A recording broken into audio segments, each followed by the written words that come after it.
Good afternoon. I'll now call this regular council meeting Monday, May 26, 2025 to order at 5 p.m. Firstly, we would like to respectfully acknowledge that the land on which we gather is the unceded ancestral territory of the Silks Okanagan peoples and the Splatsin of the Secwepemc Nation. Looking for an adoption of the agenda that the May 26, 2025 agenda for the regular council meeting be adopted.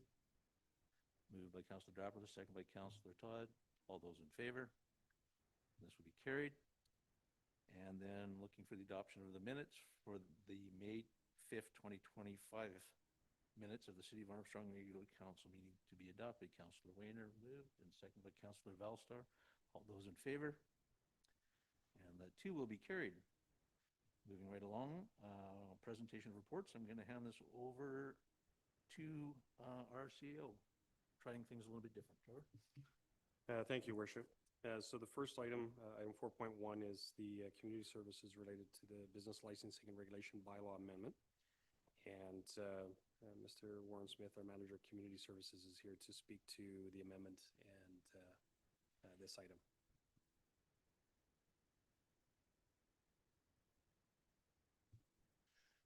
Good evening, Mayor and Council.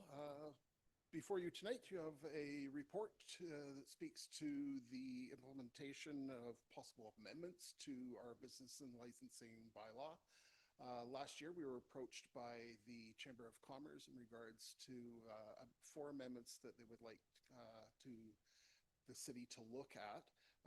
Those specific changes were specific to mobile vendors being able to operate during the period of the Interior Provincial Exhibition. Secondly, to eliminate the requirements for mobile vendors to provide continuous staffing. Third is to permit mobile vendors to make temporary stops on the travel portion of the highway. And then fourth is to permit mobile vendors units to operate under the same business licensing entity. So those were the 4 things that they were seeking. We did not get around to this until this year, even though it was brought forward last year just due to staff workloads and some changes in staffing. But what we will go through tonight is the information that our staff did acquire over the last several months.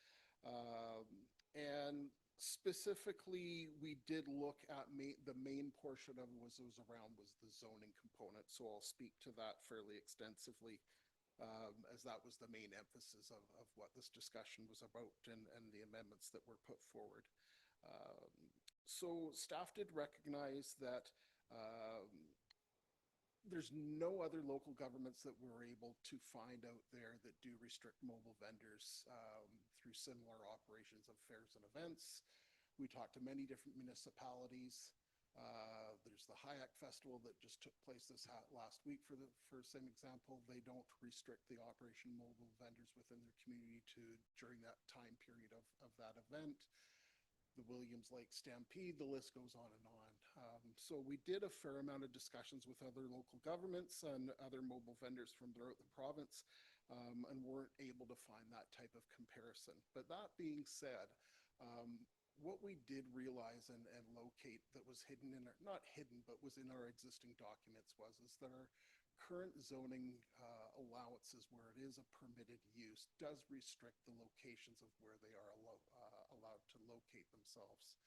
So if you look within the attachment, maybe Lori, I can get you to pull up the mapping, and that kind of gives you a good idea of the locations of where a mobile vendor may be permitted to operate not only on a public property, but also within a private property. So there isn't anything really within the immediate direct area. And that was, from what I understand, was the original concerns that came forward to council at the time that this was implemented. There was a concern that vendors that were coming to the fairgrounds were paying a fee to operate there. So it was about money. It was to ensure that those mobile vendors that are on the fairgrounds that are treated fairly. It's not only for-profit organizations, but it's also non-profit organizations that fall under this envelope. And so this change was put in place. But if you look at our existing zoning bylaw, there isn't really anything within a 2 to 3 block area within the immediate grounds of where the fair takes place. All of those places, if you look within the pink, within the immediate area of Pleasant Valley Boulevard, Wood Avenue, through to over to the, I guess it would be just within, getting my head wrapped around the map here, it would be south then of Patterson. Those areas in pink, all being properties that are potentially opportunities for someone to operate, they don't have the parking spaces for it. So there it would fall back to municipal public properties where those vendors would be able to operate. Staff recognize that we wouldn't be approving someone to operate within within those spaces for long term. And I'll talk about that long-term recommendation for mobile vendor operations. So that kind of puts it into context as to where we've come from. I'm not sure if at that time when this was originally put in place, if it was even kind of recognized. Existing zoning bylaws don't permit it within the immediate direct areas unless we are allowed to have it happen within our own public spaces. For example, within Memorial Park would be one place that it could be allowed to take place. So further to that, staff looked at the proximity to the fairgrounds and the impacts of where we could look at having these the mobile vendors set up. There wasn't anything within those immediate areas, so we felt confident with the existing bylaw that we could continue to maintain that without any requirements for amendments in that portion of the request. In looking at the section regarding business licensing and continual staff requirements, this fell specifically at a time, I think, when it was put in place back in 2002, that it was looked at it from the perspective of that if a mobile vendor was going to be operating, generally they weren't operating within a private space within the community. They were coming to public spaces. So it was looked at in the aspect that the city wanted those mobile vendors to be manned, have personnel there at all times while they were in a park, in a parking lot, in those public spaces. And I guess maybe it was overlooked at that time in the context of looking at private spaces where an operator could get authorization from a business. As we've seen in more recent years, that person would provide that authorization and they would allow that person to basically permanently park their vehicle or their mobile vending unit on that property, whether it was for 24 hours, whether it was for a week or multiple months, for example. So we looked at that proposed amendment and agreed, yes, that we could look at making some changes to meet that amendment. Staff were confident that in the context of having public spaces being utilized for mobile vendors, yes, we would want to have that requirement in place to ensure that they have personnel there and that they're staffed at all times. We wouldn't want someone setting up in Memorial Park, for example, and leaving the unit there unsupervised. In the context of those private spaces, absolutely, that's an agreement between the private property owner and that mobile vendor, and that should be open to whatever agreement they put in place. Thirdly, we looked at the aspect of looking at temporary stops on the travel portion of the highway. We recognize the reason for this request, and we know this does already take place within our community outside of mobile vendors. We have delivery trucks, whether they are coming to whatever ABC business it may be, and they cannot find a loading zone. There isn't adequate parking for them based on the size of their vehicles, so they may impede traffic from time to time. Our bylaw officers take this into consideration, assess the situation when they come upon these types of incidents, and determine what is the best course of action. They recognize it's important to be able for the businesses to easily and freely get their product to and from their store, from the vehicle to the sidewalk, into the store, and that as long as there isn't a substantial safety concern, that traffic isn't being fully prevented from passing safely, that they would use their discretion on a case-by-case situation and allow that continue. By opening up this opportunity and saying, yes, we're going to allow you to do it, it takes away the powers from bylaw or from the RCMP that potentially would be enforcing a traffic that would be a traffic violation in normal circumstances. But if we remove that violation component of allowing someone to obstruct traffic, it then opens up safety concerns. And then it then also opens up that potential for traffic to be obstructed and people to be delayed. So we would like to continue to have it operate under the same circumstances by a case-by-case basis to allow the free flow of traffic. In the event that a business or a mobile vendor has to load or load product on or off of their unit, that they would be allowed to do that on a case-by-case basis. Lastly, in regards to business licensing. So staff looked extensively at this. We were only able to determine that there was one other mobile vendor within this area that operates multiple food trucks. Looking at having them one licensing in easiest terms sounds very simple and practical. The difficulties we get into is we're not the only players in this. When mobile vendors apply to provide business to a community, there's a number of steps that they need to go through. So Interior Health is involved. Technical Safety BC is involved. The fire department's involved. So all of those inspections must occur. We recognize that Armstrong could take that on, but it causes difficulties in the context of other communities are forming this practice. So we want to look at this in a long term and have those conversations with our fire department, allow our fire department have those further discussions. It's a struggle they're already having and that they recognize. In discussions with a number of the mobile vendors, they find it frustrating that they have to go through all of these inspections with individual communities. But it's a matter of checks and balances, and it's a context of, I guess, public safety is the primary focus of wanting these things to take place. As important as the business licensing is to allow one license for one location, meaning an entire business, when that business is transporting from one community to another, there could be some differences, and we want to make sure that those differences are looked at each time that that person is operating and providing that business to a community. So, I think I got them all. So specifically looking back through all of that, staff came forward with a couple of recommendations to look at. Those recommendations would be to continue to maintain the traffic and parking component of the current existing traffic and parking bylaws, looking at maintaining consistency with our business and licensing practices.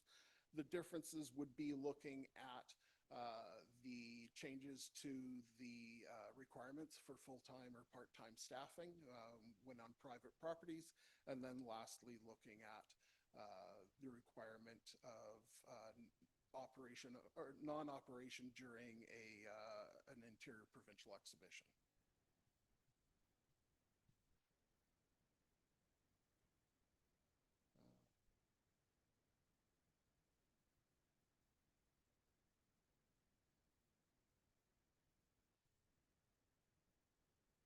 I'm just noticing that it doesn't lay out specifically within the recommendation.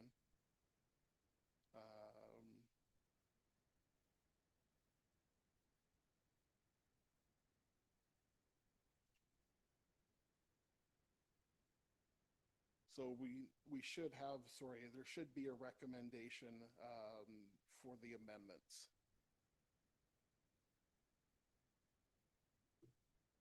Your Worship, the amendments that Mr. Smith spoke about are included in the amending bylaw. So they're incorporated in the resolution that's before you tonight in the amending bylaw that's attached. Sorry, I didn't print off and mine's in black and white as well, so it doesn't have the links there.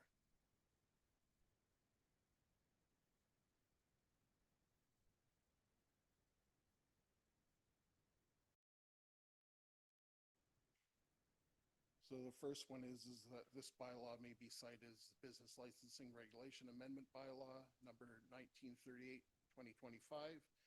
Two, that the City of Armstrong Business and Licensing Regulation Bylaw 1845-2019 is hereby amended by A, deleting section 31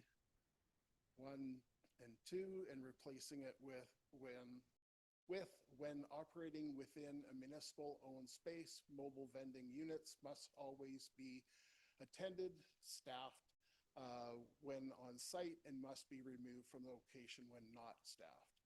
And B, deleting section 30, sorry, my glasses aren't even going to reach that far, 1 and 5, and replacing with during the period, thank you, during the period of time that the Interprovincial Exhibition and Stampede is operating, mobile vending units may only operate within the City of Armstrong if the vendor has been operating within the City of Armstrong for a minimum of 4 days a week for three consecutive months prior to the fair, June, July, and August within the same calendar year. Thank you, Mr. Smith. So the recommendation that the City of Armstrong Business Licensing and Regulation Amendment Bylaw number 1938-2025 be read a first, second, and third time by title only. Do we have a mover? Councillor Fowler, and the seconder. Thank you, Councillor Bellstar. And I'll open the floor to questions. Councillor Bellstar. You said a lot of words. Within all those words, I'm not super clear on the point that the chamber brought up about the highway stops on the travel portion of the highway. Does the resolution cover that? No, we did not put that forward as an amendment. We felt that the current traffic and parking bylaw sufficiently covers that potential for that violation, and that our bylaw enforcement policy provides the officer the discretion to look at each individual circumstance, and by looking at it, determine if there is an obstruction taking place, what is the impacts of that obstruction that's occurring, does it warrant allowing it to continue the obstruction, or does it warrant issuing a cautionary direction or issuing a ticket. So basically, it'll be up to the bylaw's discretion, is what you're saying? Yeah.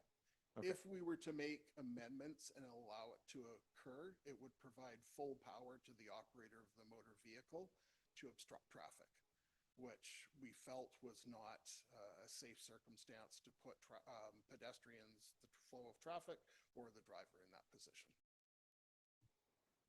Councillor Todd. Thank you, Your Worship. I'm a bit confused about the business license aspect. I have no problem just having one business license, but as long as there's still health inspections and fire inspections that would go on, even if it's just one business license for multiple units, they'd still have to go through the interior health. Yes, that's correct. Okay. Yeah, they would still have to maintain whether they had one mobile vending unit or if they have multiple. Under the current program, that's the certifications that they have to follow through with in order to operate within our community and other communities within the province. Perfect. Thank you very much. And a shout out to all our fans in Bulgaria watching tonight as well. Councillor Nietzsche. Thank you, Your Worship. Through the chair, Warren, can I just ask staff to pull up the resolution again that shows the changes to the bylaw? So, I mean, it's hard to believe that 23 years has gone by since 2002, and I remember this discussion around the table when we brought in these bylaw changes. And they were precipitated by, discussions between council and staff and the IPE about concerns about sort of very, very interim, for lack of a better word, kind of fly-by-night vendors that would just set up on the sidewalks and sell fake jewelry or T-shirts or whatever it was at the time, and wanting to encourage that to be happening on the fairgrounds for a bunch of reasons. Safety was one of them, but the other one was just supporting the IPE. I think it's fair to say that in 23 years, the world has changed a little bit, and we're seeing sort of more mobile vendors that are more part of the community and part of our part of the fabric of the community. And I think that we can all adapt to a little bit of change. And I think what counts or what staff are proposing here is sort of that change and that adaptation to the world we live in nowadays. So I have no problems supporting it. My question was regarding the prescriptiveness of item B. So it talks a little bit in there about the city of Armstrong, that the vendor has been operating within the city of Armstrong for a minimum of 4 days a week. Is there going to be some sort of discretion there? What would happen if a mobile vendor that's been operating in town for a few months before, and they had a month's holidays, and they might not? It's like on average 4 days a week. I'm just wondering if that might be a better language to have in there. But other than that, I'm supportive. Councillor Fowler. Thanks, Warren. We went to a lot of work on this, and I agree with what Councillor Nitchie said about the IPE, and it was even more. It wasn't even food vendors at the time. I was around way back then. It wasn't even food vendors at the time. It was people coming from all over the world and setting up for a little stand to have raffle tickets and so on and so forth. When our not-for-profits that were local were trying to sell the tickets on the inside, so. It just simplified things that there was no vendors, but as we do have food vendors and whatnot, they're still not going to be set up right outside the gate, and I'm fine with all this. It's good. Councillor Todd. Getting back to Councillor Nitchie's point, that is a bit prescriptive as well. If there was some for the minimum 4 days, if there was some way we could fix that, so even if they came to one event in the 3-month period or something, that they were somehow local, so we just don't have interlopers just blasting in just for the IPE. That if they don't have to work 4 days a week for 3 months, but as long as we've seen them in town once or twice beforehand, I think we'd be a little happier than just coming in down the road.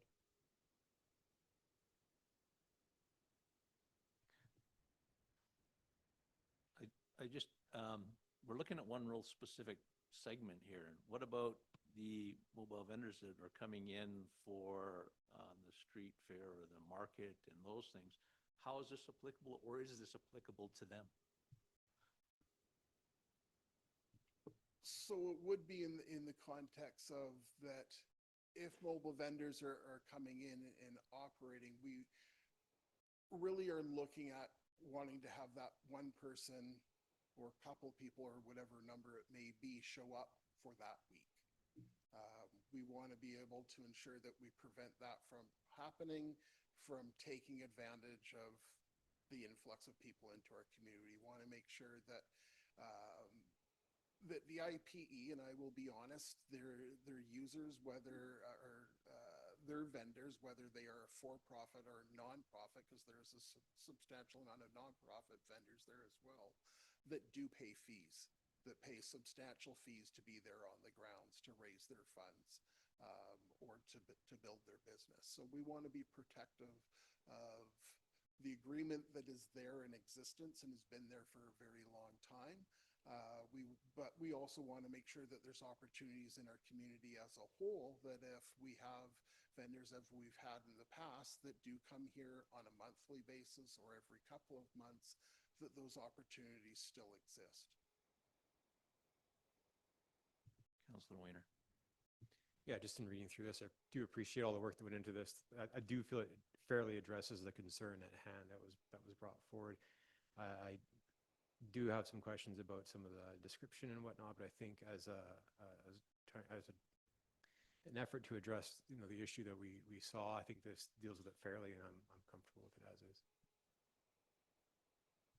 Councillor Nitchie. And I'll just add, even though it's prescriptive, I'd rather have us make the change, try it, and adapt if we needed to. Obviously, I'd rather just see us move forward with this. If there's some issues that come up with it in terms of enforcement or whatever else, then we can certainly bring something back to council. But I'm really encouraged by the sentiment and the intent here. I will say there is some wording in this memo that does outline there is still substantial amount of work that needs to be done in and around mobile vendors. We uncovered a number of things that popped up that staff would like to address in the future. And so there may be opportunities we can look at doing this, see if it works, but staff will definitely be coming back in the future with further recommendations to this beyond just the 4 that were provided to us by the chamber. And that, so staff did have discussions with half a dozen or so other local governments that have similar events in their communities, and there's some balancing going on. But also with the downtown revitalization, there's opportunities there to look at bringing in these types of businesses to our communities and creating opportunities for our community as a whole. Councillor Drapla? Thank you. Again, I really appreciate that we got this forward and done before this coming IPE. I'm wondering if there's desire around the table to make that change, like Councillor Nitchie said, from minimum 4 days a week to average as an interim. I think that would still ensure that there's people that are well entrenched within the community still, but also providing some flexibility if something's happening to a business where even if they have to close down for a couple of weeks for whatever reason, that it still allows them to be there. So I would maybe put forward to council to make an amendment from minimum to average.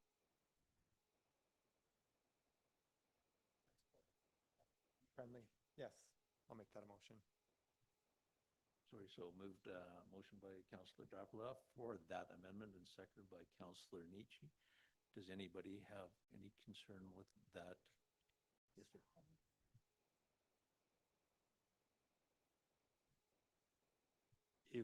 If I may, Your Worship, just as a matter of procedure, what we should be doing is withdrawing the resolution that's on the floor, passing the amending resolution to make that change, and then giving the 3 readings.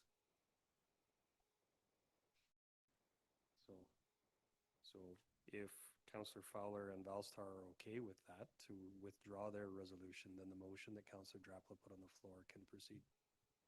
Very good. Then we will turn that over to Councillor Fowler and Councillor Valstar. Are you comfortable with that? Yeah, I'm fine with that. Sounds fine. And I'm fine with that too. In 23 years, we've had one issue, so chances are it's not going to become a big deal anyways. But you know, we've addressed it and we've tried to make some amendments to it, and I think I'm fine with that. Thank you. And then we will now proceed with the amendment, amended version from Councillor Drapla and seconded by Councillor Nietzsche. You wanted to speak on that, Councillor? Can I just ask another follow-up question? Just in reference, where'd it go? To the first one. So the concern from the chamber was eliminating the requirements for mobile vendors to provide continuous staffing. And then as I'm reading that now, we're replacing section 31.2 with when operating with municipal owned space, mobile vendor units must always be unattended or staffed when on site, and then must be removed from location when not staffed. Is that addressing the concern, or sorry, are we not? I believe so, because the restriction applied specifically to both private and public spaces. This then just addresses the specific issue of public spaces. Perfect. And I won't say they're free to do what they want, but allows them to operate within the hours that they want to operate and staff at the hours that they want to staff it while on a private property. Excellent. Thank you for that clarification. Okay. Now proceeding with the amended motion, are there any questions? I do have one. I'm still just a little confused that anybody that wants to set up shop during the week of the IPE, are they running merely a mobile vendor for this time frame to get 7 days work? Or are they, like, I'm still a little bit of a loss here. I'm sorry, I don't quite understand. These are people that aren't operating at the IP, they just want to set up around town. Do we, how are you gonna have to work 12 to 14 days of other time to come in for a week's work? To me, it just doesn't sound logical. Am I interpreting that correctly? So for what I understand, you're interpreting, this would apply to mobile vendors that are operating within the fairgrounds. No.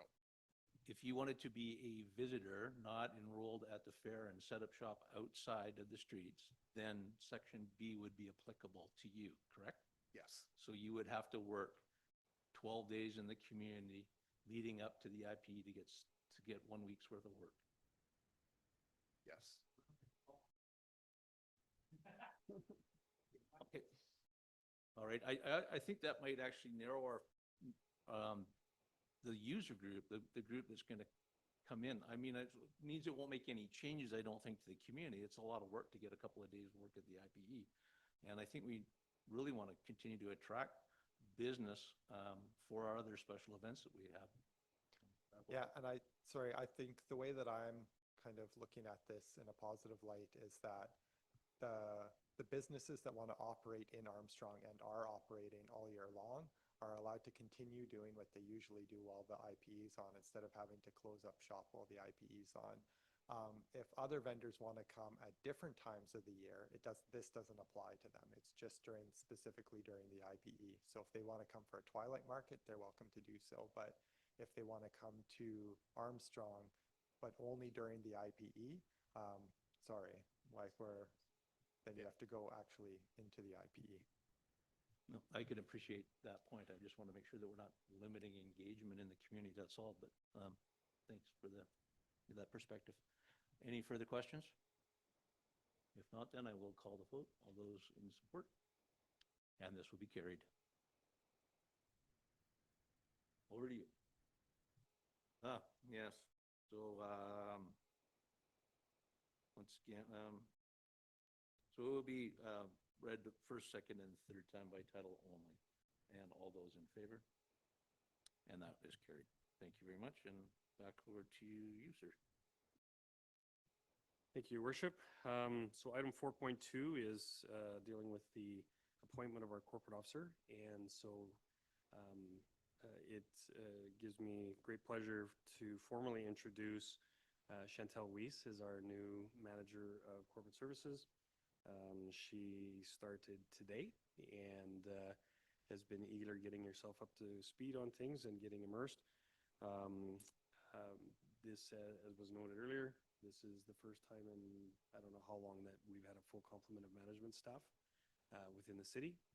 So that's a very positive thing as we start to rebuild and move things forward. So the report that's in front of you this evening is to update the formal appointments to appoint Chantal as the corporate officer, remove my appointment, and then appoint me as the deputy corporate officer as per my contractual agreement for that role. So you don't get to get rid of me. I'm still here to help in that regard. So, but this is just to update the formal appointments so that Chantal can take over all of the corporate officer related things.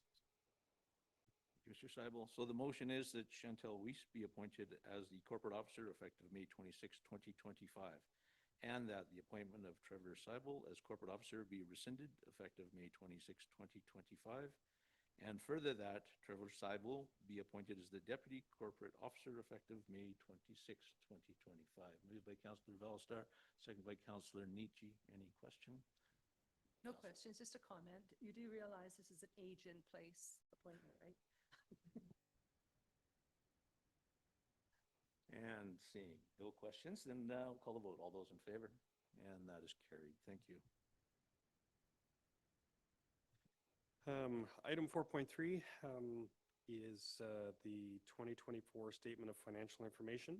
And our CFO, Mr. Martins, has put the report together and is here to speak to that tonight.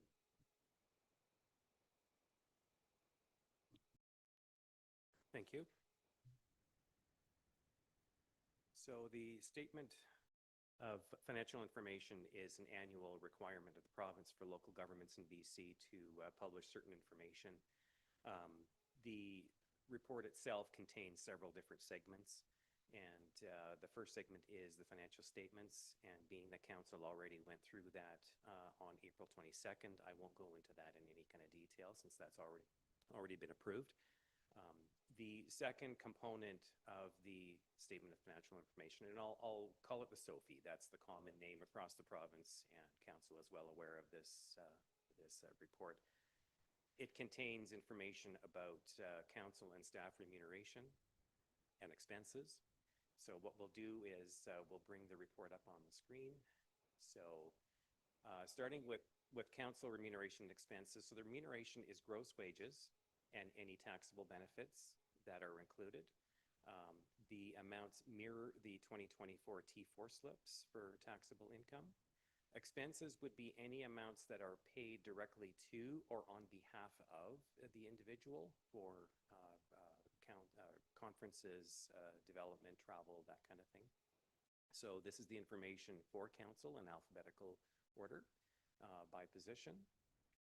So for staff, which is the next table down, so for 2024, the city is required to separately disclose remuneration and expenses for staff earning $75,000 or more in the year. So the individuals that are shown there, along with positions, those are the positions that exceed that threshold, so they are separately shown.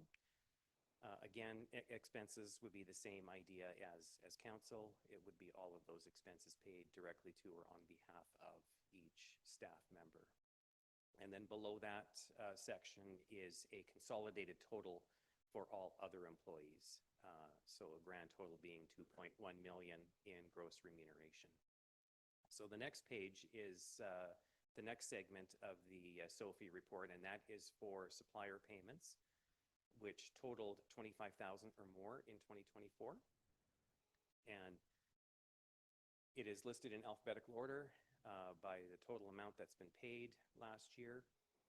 So we should point out that not all of these vendors represent expenses of the city. What we're showing here is all cash disbursements going out of the city for 2024. And some of these cash disbursements are not expenses because some of them could be remittances of taxes collected from other agencies. Some of them are debt payments, which are principal payments. That's not an expense. Some of them are also refunds of cash security, refundable deposits from developers. So that would fall under here, but it's not an expense. So I just wanted to make that clear that these aren't all expenses. These are cash disbursements. So the total for suppliers for 25,000 and over, about 9.9 million last year, and the aggregate total for all other suppliers at approximately 1.1 million for a total of 11 million. So the next segment of the report is a listing of community grants paid to organizations in 2024. Pretty self-explanatory. That's the listing of all of the grant payments, grants and aid and contributions that were made to organizations, totaling approximately $50,000. So staff is looking for approval for the 2024 Statement of Financial Information so that the city can submit the report to the province. Councillor Drappel. Thank you, Councillor Drappel, seconded by Councillor Wayner. Any questions at all? Terry, thank you very much for all your work on this. We've been hearing it for some time now, and you got the final product done. We appreciate that very much. If there are no questions, call the question. All those in favor? And this will be carried unanimously. Thank you. Item 4.4 is as well a presentation from Mr. Martins related to an amendment to the Inter-Community Business Licensing Bylaw. Thank you. This is a housekeeping amendment bylaw. As council is aware, the city is a participant in the Okanagan-Similkameen Inter-Community Business License Program, which runs up and down the valley. The province, which oversees this program together with participant communities, regularly communicates with each other on wording for the bylaw. Every participating community has its own bylaw on this program.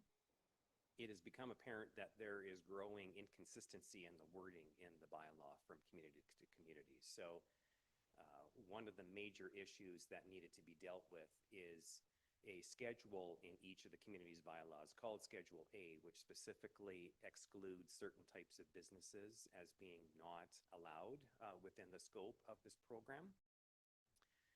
One of the things that was changed is, ironically, mobile vendors. I know we've heard a lot about that already today, but we're going to be hearing a different perspective of mobile vendors in this report.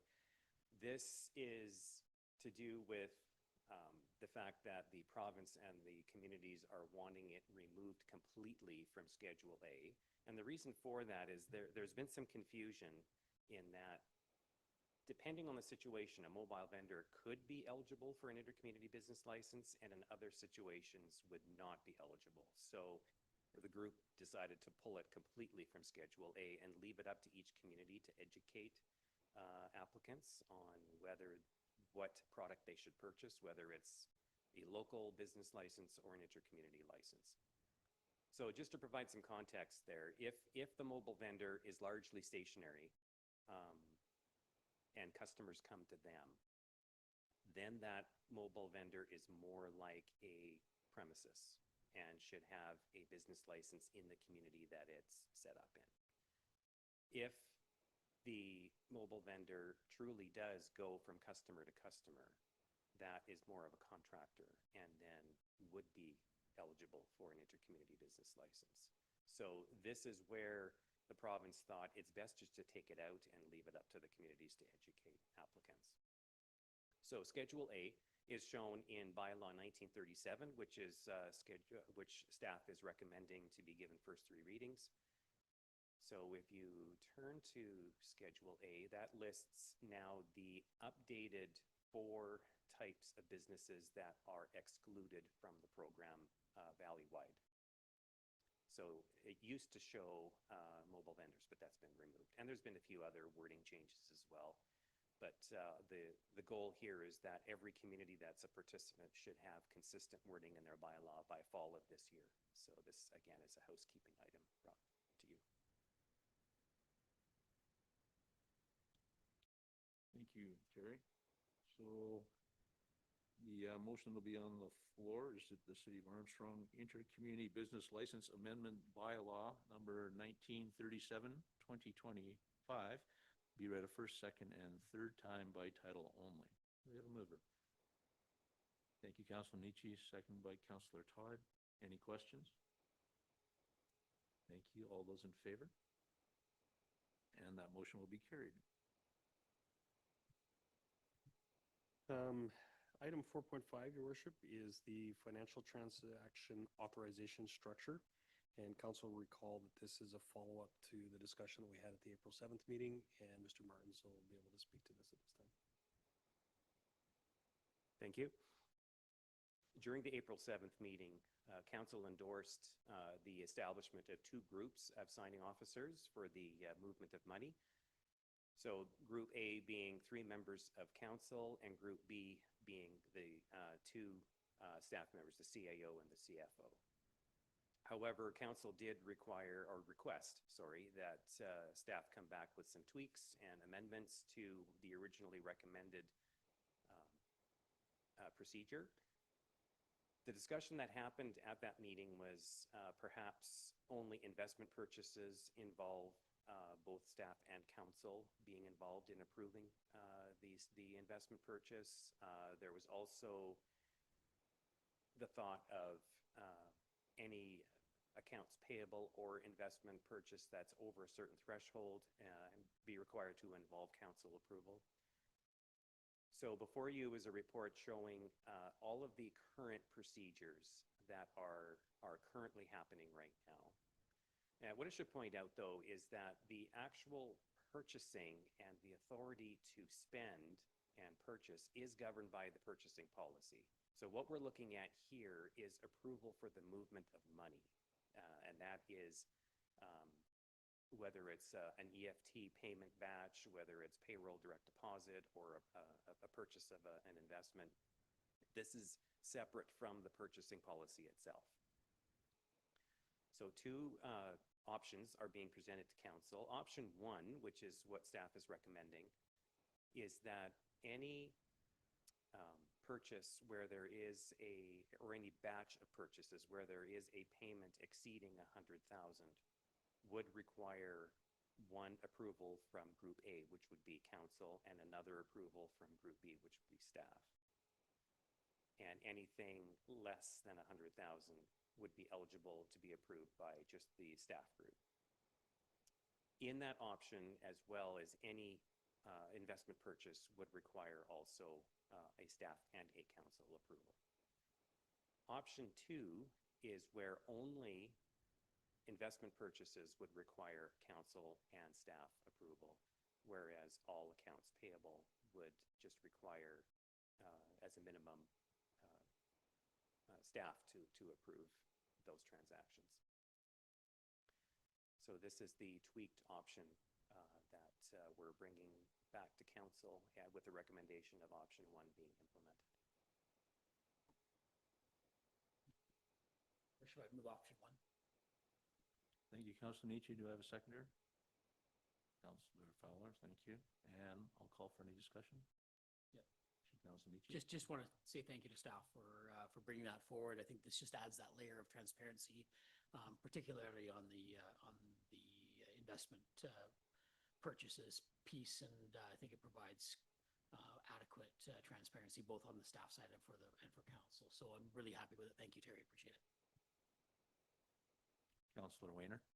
Yeah, I do appreciate the extra work that went into this. I am curious on the investment side. Like in my mind, we do get reports. We get the financial reports that say what the investment income is, and we are aware of how that works. To me, this more fits in a policy of how the investments might go. But would this impede staff's ability to take advantage of certain investments at all, or do you see that as a potential issue if they had to reach out to council, maybe wait to get back, or is that not a concern?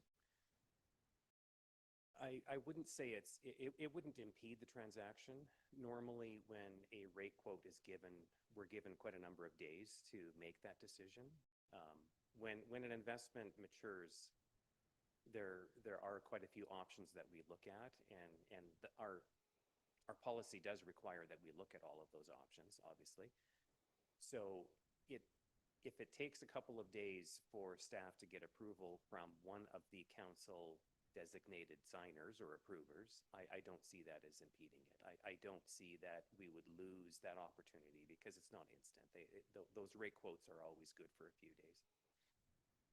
Perfect. Thank you. Yeah, I personally don't think I can see a need for it, but I'm not opposed to it. So if it's something we feel we need, then I'll support it. Any further questions? Then I'll call the vote. All those in favor? And that will be carried unanimously.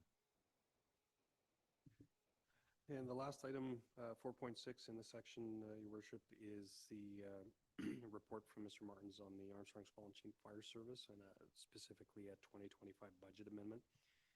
Just before Mr. Martins speaks to this, this report, you'll notice, is addressed to both respective councils. This report has been provided to my colleague, Counter, to have them bring it forward for their council to make the same amendment. This was done in a more expedient way than trying to find a joint council meeting date to deal with one issue. So this will be brought forward to their council at their next meeting as well for their consideration of the same matter, so that we can move it forward and Mr. Martins can speak to the specifics of it. Thank you. Council may recall last fall when the joint fire department budget was presented to joint council that there was a provincial grant application for $40,000 that was in process, and it was speculative at the time, so it wasn't included in the budget. That grant since then has been approved, so we are now coming back to council to obtain authority to spend the money that the provincial grant is designated for. So the $40,000 was specifically applied for purchase of structural fire turnout gear, as well as the purchase of a specialized appliance that is a turnout gear dryer that would significantly improve the efficiency of drying turnout gear. Currently, turnout gear is hung to dry in the hose drying tower and competes for space with hoses. Obviously, that's designed for hoses. So this appliance would greatly improve efficiency with that. So the budget originally had a provision for the replacement of 5 sets of structural fire turnout gear. So what this grant enables the fire department to do is to replace 7 sets of those turnout gear plus purchase the dryer. And then the originally designated money for that would be redirected to purchasing wildfire clothing, as well as specific items for structural fires, including boots, helmets, and gloves. So thanks to this grant, all of those items can be purchased. And we are looking for approval from this council on amending that budget and granting that spending authorization for the fire chief to go ahead with those purchases. Thank you, Terry. Do we have a mover on that? Thanks, Councillor Wayner, second Councillor Todd. Any questions? All those in favor? And this will be carried. Thank you very much. And moving forward into new business, a couple of committee and commission liaison reports. Councillor Wayner, did you want to speak to your report? It's pretty evident, but. I think, yeah, like you said, I think, Your Worship, that a lot of this is pretty evident. I guess some things to highlight is that the upcoming Business After Business meeting will be on June 18th at REMAX, if anybody else can make it. Music in the Park kickoff, I think they're self-explanatory. Canada Day celebration. We can look forward to some upgrades at the Visitor Center. And if anybody has anything in their garage kicking around, I'm sure that other than clothing, I'm sure that the Chamber would appreciate that donation for their upcoming garage sale. Big thing to look forward to coming forward to be the IP parking strategy. They're going to work with staff on just some awareness to the people parking in front of the local businesses, and then gathering some information and then bringing it back to that information back to possibly look at some bylaw amendments or whatever, depending on what they find at those spots. And good news is that the chamber has been really busy within their new location, and they're looking at bringing in someone from the Work BC job skills placement. So. Thank you, Councillor Wayner, and thanks to the Chamber for all the hard work they continue to do. Councillor Todd. Thank you, Your Worship. The library stuff's pretty dry. The numbers are just numbers. But I've got what I've got here is a list of all the stuff that they do. But there's so much going on down at the library these days. It's wonderful. There's got Canasta, there's the book club, there's a repair and repurpose cafe where you can bring in old stuff like the repair shop on TV, and they'll fix all that stuff for you. They've got the Spices of the World program, the outreach program, the seed swap, the steamed adventure kits for the kids. This library of things. I took out a air monitor the other day just to see what's going on around the house there. Apparently, I have good air. So all my complaining about the pellet plant goes for naught at that point. But I just want to encourage everybody to go to the library as often as they can. Thank you for that report, Councillor Todd. Councillor Drappa. Are you okay if I add a museum update to this? Apparently then, do we have to amend our agenda at this point? Technically, we should have amended it at the beginning to add, so we can, if it's okay to add it to the next one, we can make sure we get it. Totally. Okay, thank you. Sorry, Councillor Drappa. Bellstar, Councillor. I was just wondering, now that we're full staffed again, if the highlights are actually coming from the regional district. I haven't noticed any for a while, but maybe because we didn't have people in those positions. I will follow up to find out where those are going. Okay, I can check too. We have a few email addresses that are have been redirected that we need to get redirected, so I'll find out where those are going and we'll get that fixed. All right, moving along, just to advise everybody, we've been doing some wording incorrectly in this next section, so I'm going to state the correct wording as opposed to what is listed on the agenda, but that won't change the scope of anything. So now we'd like to move to an in-camera or closed section that the council move in camera pursuant to the Community Charter, Section 91 C, labor relations or other employee relations, and that council move in camera pursuant to the Community Charter, Section 90, subsection 2, and subsection B, the consideration of information received and held in confidence relating to the negotiations between the municipality and the provincial government or the federal government or both, or between provincial government or the federal government or both and a third party. We have a mover. Thank you, Councillor Fowler. Seconder, Councillor Valstad. Thank you very much. And at this point in time, yeah, I know. At this point in time, we will close this portion of the meeting to the general public. Thank you, everybody, for showing up.